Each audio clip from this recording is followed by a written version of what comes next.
Charles Jones. You've heard his name in the indictment. That's his face. Just a few seconds of the mountain of evidence that you will see in this case of what happened that night.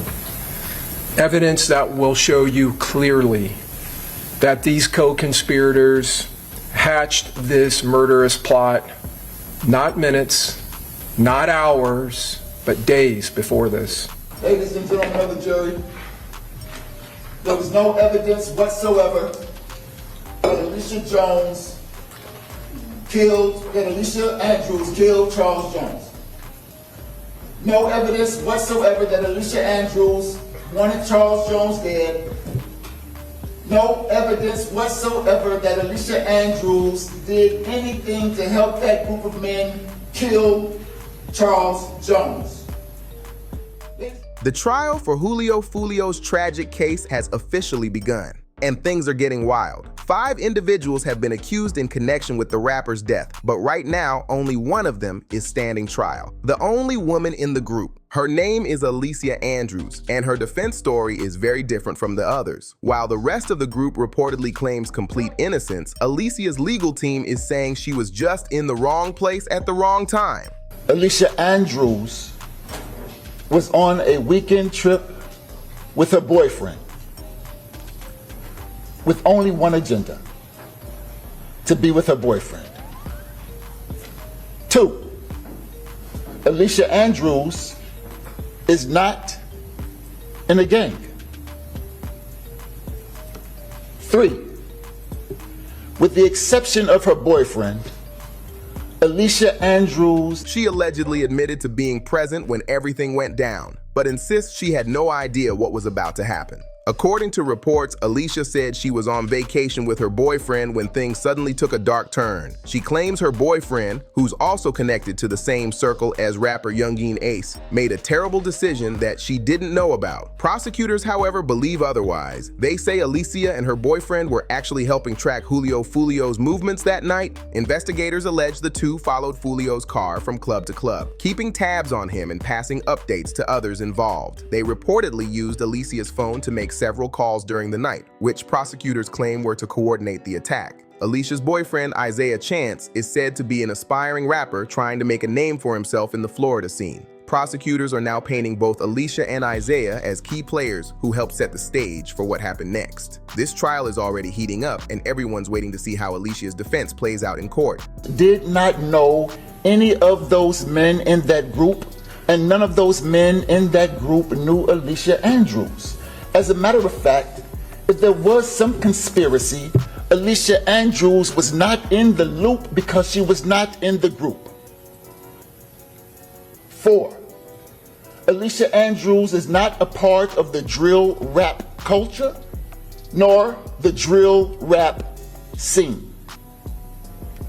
The other people accused in the case, believed to be the actual shooters, are Sean Gathright, Davion, and Davion's brother. Prosecutors claim these 3 had a personal vendetta against Julio Foolio that went way beyond music or clout. According to court documents, the brothers reportedly had long-standing tension with Fulio after rumors spread online that the rapper had disrespected their late relative. The story goes that Fulio allegedly mocked the loss on social media, even appearing to celebrate the person responsible once he was released from jail. That moment reportedly lit a fire that only got worse with time. Meanwhile, Sean Gathright and Isaiah Chance, Alicia's boyfriend, were allegedly trying to make a name for themselves in the same street and rap circles. Prosecutors describe them as trying to fit in with the wrong crowd, chasing influence that would later drag them into something far darker than they ever expected. When the trial kicked off, prosecutors came prepared with what they called overwhelming evidence. Their opening statement alone lasted 2 full hours, packed with phone records, social media activity, and alleged connections between everyone involved. For months, many believed Julio Foolio's death happened because he had dropped his location online while celebrating his birthday in Jacksonville. But according to new testimony, that wasn't the real story. Prosecutors now claim this wasn't a random act at all. It was a planned setup that had been in motion days before the tragedy even took place. Investigators believe the situation may have started days before Julio Foolio's tragic passing.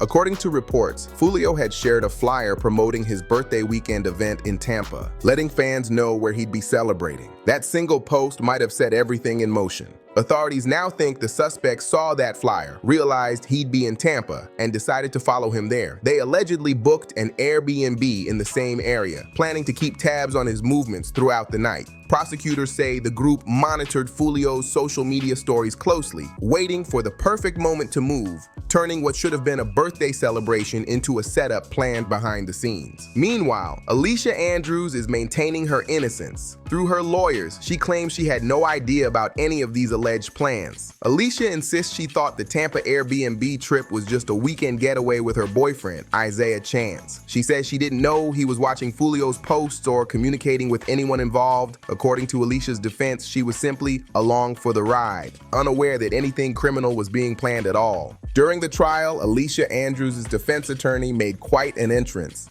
She says how many rooms? She says 2.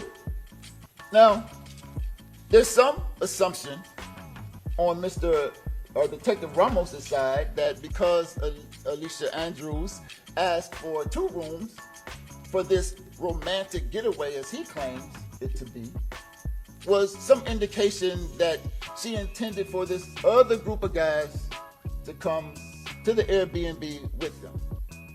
In reality, Miss Andrews... And definitely caught everyone's attention. It's unclear whether he's a public defender or a privately hired lawyer, but one thing's for sure. He came with energy. Unlike the calm, steady tone of the prosecution, Alicia's lawyer started his opening statement with pure intensity, raising his voice, pacing in front of the jury, and speaking straight from the heart without even using the microphone. Observers in the courtroom were surprised by his dramatic approach, but it set the tone for the defense's entire strategy. His argument followed a familiar pattern, not claiming that everything was false, but insisting that the prosecution had added too much to the story. In other words, the defense isn't saying Alicia was completely uninvolved, but rather that her role was being exaggerated beyond what really happened. Legal analysts have compared this to past high-profile cases, where defendants admitted to being present but denied having full intent or premeditation. A well-known example was mentioned in court discussions, the Nipsey Hussle case, where the defendant tried to claim his actions were a crime of passion, hoping for a lighter sentence. But just like in that case, the truth here will depend on evidence, not emotion. Alicia's defense is clear. She says she didn't plan or participate in any violent act. According to her, the others, including her boyfriend and the alleged shooters, are lying to protect themselves. She admits she was there when calls were made and meetings took place, and that her phone may have even been used to contact one of the suspects, but she insists she didn't know what those conversations were about. In her words, she thought she was simply on a weekend trip to Tampa with her boyfriend. She never imagined it would turn into the centerpiece of a murder investigation. Her entire defense now hinges on proving that she was caught in a situation far bigger than she ever understood. Alicia Andrews' defense centers on one emotional claim, that she was deeply in love and completely unaware of what was unfolding around her. She says her boyfriend drove her around Tampa that night while she believed they were just out enjoying their weekend together, not realizing a serious crime was taking place. Many people online have questioned that story, suggesting it sounds too convenient to be true. Still, legal experts warn against assuming how a jury might see it. Stranger things have happened in high-profile cases. In fact, some analysts have compared this situation to another infamous case involving one of Young Dolph's alleged killers, who was acquitted after claiming he had no knowledge of what was being planned. His defense was that others around him made the moves while he was simply nearby, and that argument worked in his favor. So while Alicia's story may sound far-fetched to some, there's still a real possibility the jury could see her as someone caught up in the middle of something she didn't fully understand. Andrews and Isaiah Chance were kind of on the outs. Didn't know if they were going to be on the in or the outs. So they got 2 rooms, bigger, more comfortable, some space for this trip that was to be a trip of reckoning and maybe reconciliation. Ultimately, though, Alicia Andrews and the friend or follower does not book the Airbnb. Somebody else does.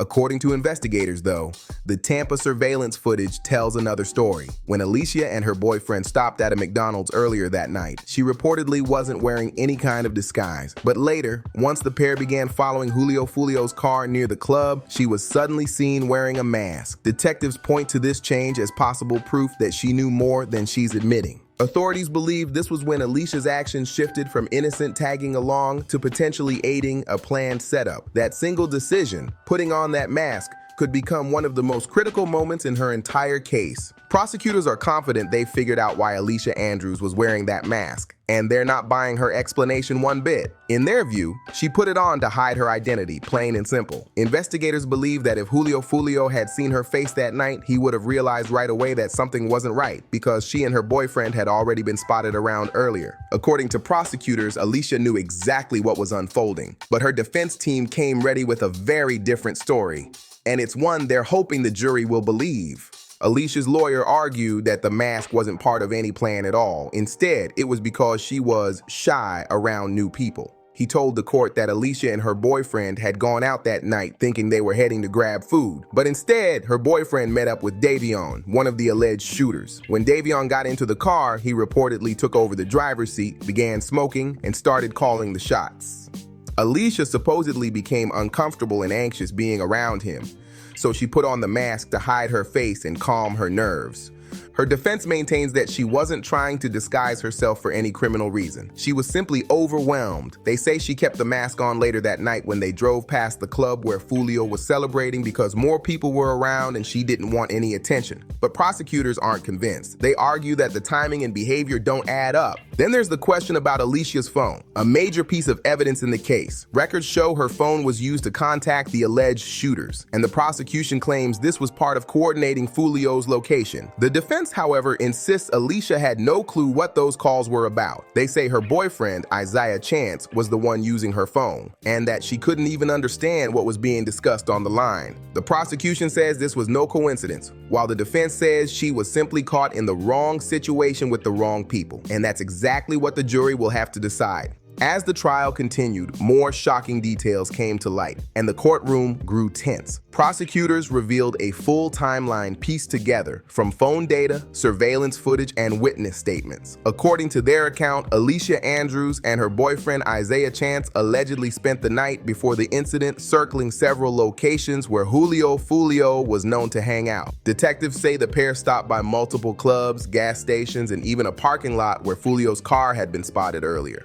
Prosecutors claim that every time Fulio moved, Alicia's phone pinged nearby, suggesting she and Isaiah were tracking his movements in real time. They also say text messages found on her phone included phrases like "he here" and "we just saw him," which investigators believe were meant for the alleged shooters waiting nearby.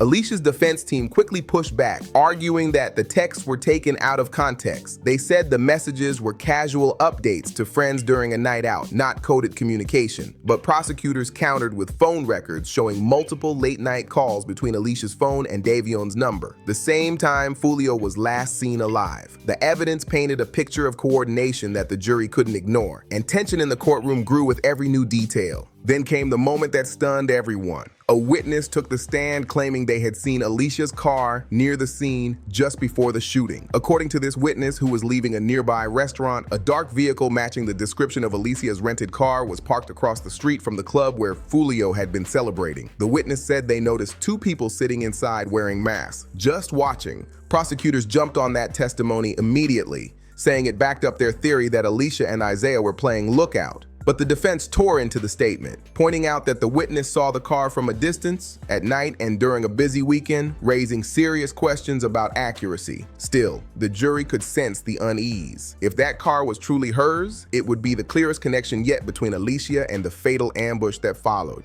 Investigators later revealed that surveillance footage from a nearby street camera showed a similar vehicle driving behind Fulio's car only minutes before shots were fired. It wasn't crystal clear, but enough for prosecutors to call it a piece of the puzzle that fits too perfectly to ignore. In a dramatic twist, the prosecution introduced audio recordings obtained from one of the suspects' phones. These recordings reportedly captured a series of short calls made on the night of the shooting.